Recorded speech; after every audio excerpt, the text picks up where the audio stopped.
In the previous video, we saw how to balance redox reactions in acidic solution. In this video, we're going to balance a redox reaction in basic solution. And these are a little bit harder, but we're going to approach it the same way that we balanced the reactions in the acidic solution. So we're going to, once again, step 4, add some protons here. And we're going to go ahead and add the half reactions together, but after we do that, we're actually going to add some hydroxide anions in here as well. Since this takes place in basic solution, the hydroxide ions are necessary to neutralize the protons that we added in step 4. And so let's start off by starting with oxidation states, right? Just like we did in the previous video. So if I start with the hypochlorite anion here, I know that oxygen has an oxidation state of -2. I know the total has to equal -1 here, so that means that chlorine must have an oxidation state of +1. +1 and -2 give you -1. If I go to this chromium compound over here, the easiest way to approach it is to remember that the hydroxide anion has a charge of -1, and you have 4 of them, giving you a total of -4. In terms of oxidation states, the total has to add up to equal -1 here, the charge on the ion. Therefore, chromium must have an oxidation state of +3. +3 and -4 give you -1. So chromium's oxidation state is +3 here. Move over here to the right to the chromate anion. So oxygen is -2. I have 4 of them for a total of -8. I need to get a total of -2, the charge on the ion. And so for an oxidation state for chromium, it would be +6, because +6 and -8 give you -2. So chromium's oxidation state is +6 here.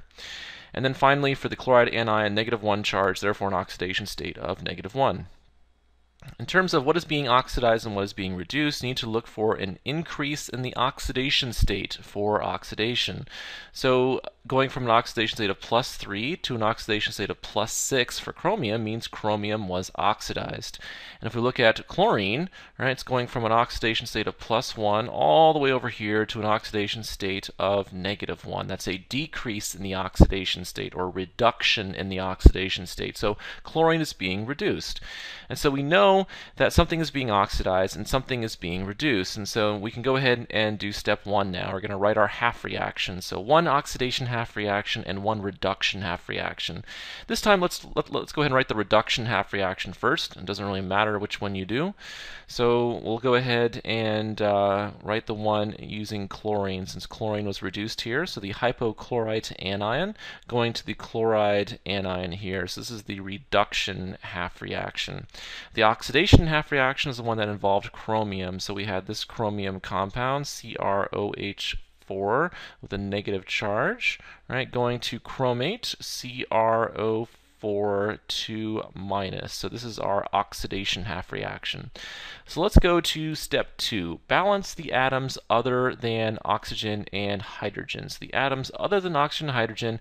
So for the reduction half reaction, that applies to chlorine. We have 1 chlorine on the left and we have 1 on the right. So chlorine's balanced. In the oxidation half reaction, that applies to chromium, right? So 1 chromium on the left and 1 chromium on the right. So in this case, step 2 is already done for us. But always be careful, because sometimes you actually have to balance these atoms and it will affect your final answer. So let's go to step 3. Balance the oxygens by adding water. So if we look at our reduction half reaction, we can see there's 1 oxygen on the left side and we have no oxygens on the right side. So we need to add 1 water molecule to the product side of our reduction half reaction. Now we have 1 oxygen on the right and 1 oxygen on the left, and so oxygen is balanced for our reduction half reaction. Let's look at our oxidation half reaction. Remember, this 4 here applies to everything in the parentheses, so we have 4 oxygens on the left and we have 4 oxygens on the right, and so oxygen is already balanced. Next, we go to step 4, balance the hydrogens by adding protons. So if I look at my reduction half reaction, we added a water molecule, right, and that introduced 2 hydrogens on the right side of my half reaction. And so therefore, I need 2 hydrogens on the left side, because right now I don't have any, and I'm going to balance them by adding them in the form of protons. So I have to add 2 protons to the left side of my reduction half reaction, and now I have 2 hydrogens on the left and 2 hydrogens on the right.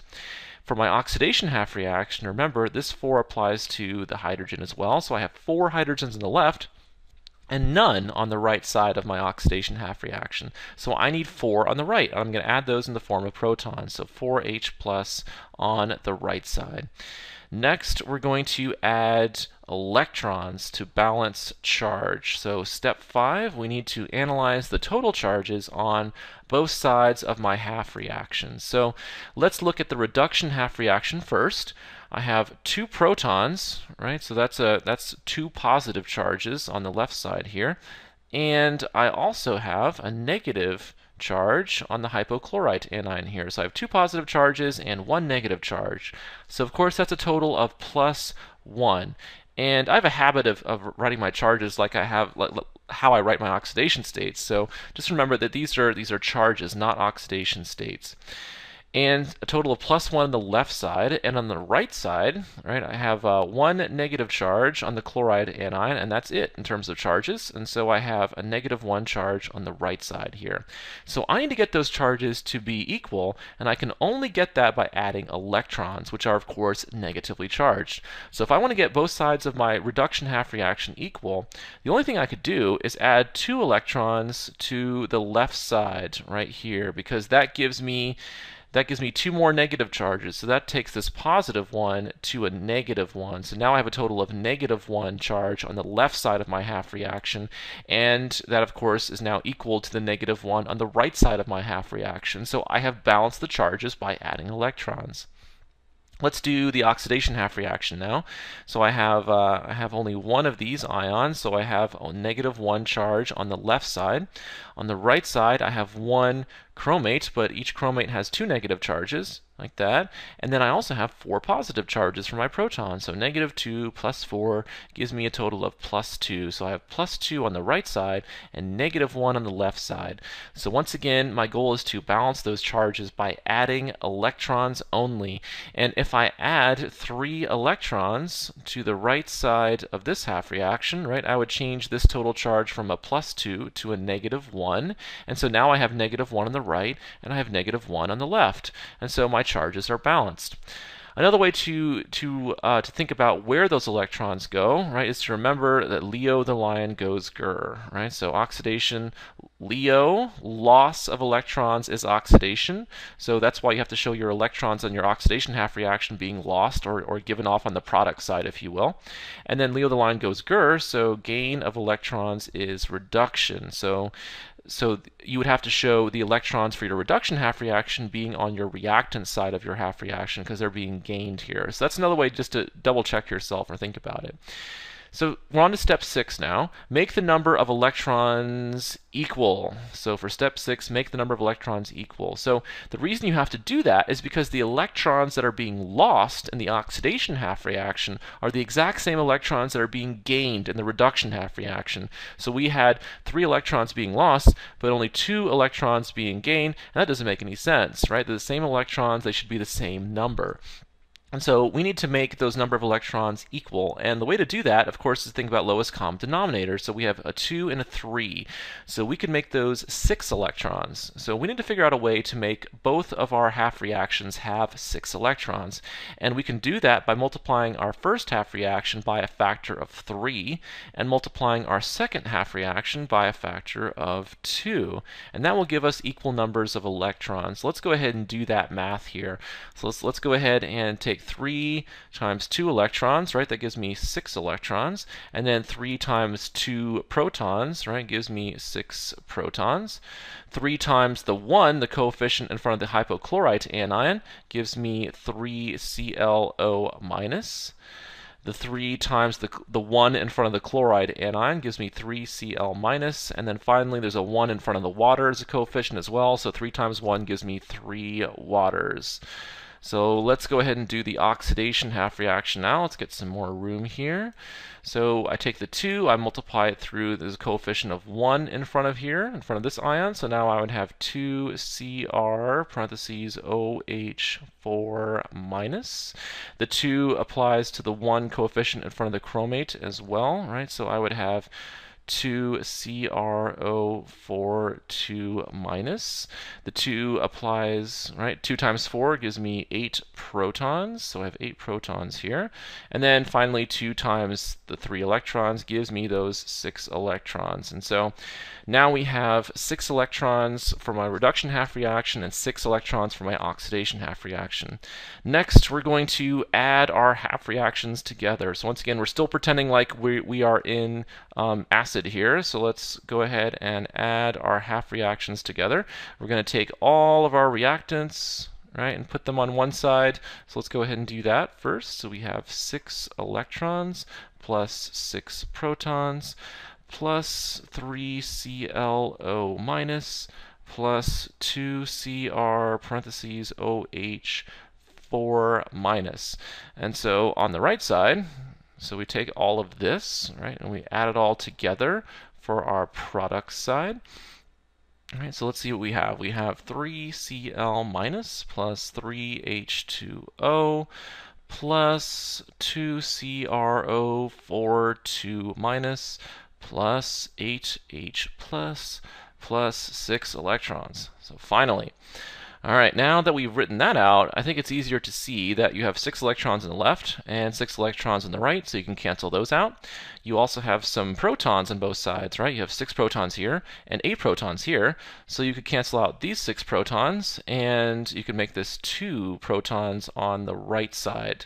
So let's go ahead and rewrite what we have once again. So let's see what we have now. Now that we've simplified it a little bit, we have 3ClO minus plus 2Cr parentheses OH 4 minus yields 3Cl minus plus 2H2O, 3H2O plus 2CrO4 2 minus plus 2H plus.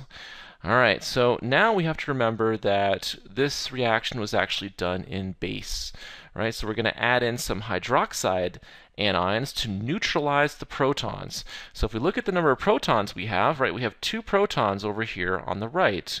So we need to add 2 hydroxide anions. So we're going to add 2 hydroxide anions to neutralize those protons.